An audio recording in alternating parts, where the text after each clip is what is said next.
Grand Prix d'Indonésie 250, 12e épreuve de la saison. Yves de Maria est le seul représentant français engagé.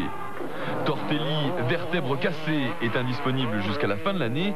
Et Bollé, genou abîmé, est forfait pour cette course.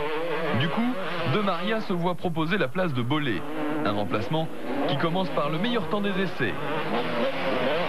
Je sentais que je pouvais me battre pour la victoire. Malheureusement, j'avais jamais le matériel pour gagner. Donc après le Venezuela, j'ai décidé de rompre mon contrat avec le team où j'étais. Et lundi, avant de venir ici, un coup de téléphone de Yann de Grotte qui me demandait si j'étais intéressé pour rouler sur ses motos. Donc disons que j'avais un petit peu peur avant de venir ici parce que un Grand Prix, c'est quand même important. Et donc j'ai retrouvé la moto seulement hier pour les entraînements. Je fais la pole position, c'est la première de l'année, donc je suis vraiment content. J'espère que je vais remporter les 2 manches après-midi et je crois que là, on aura fait le tour de la question. Motivé comme jamais, De Maria va réaliser un authentique exploit. Parti dans le groupe de tête, il prend rapidement la seconde place à Pete Beirer pour se lancer ensuite à la poursuite de l'Américain Talon Volland, parti devant.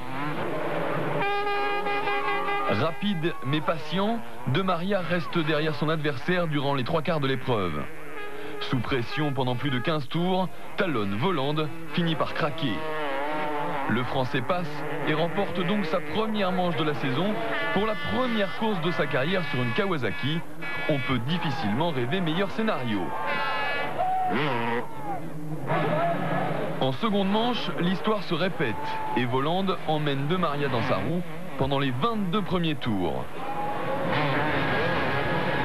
Et puis à 2 tours de l'arrivée, le Français tente sa chance. Sur l'appel d'un grand saut, il tourne un peu plus sa poignée de gaz que son rival et atterrit devant.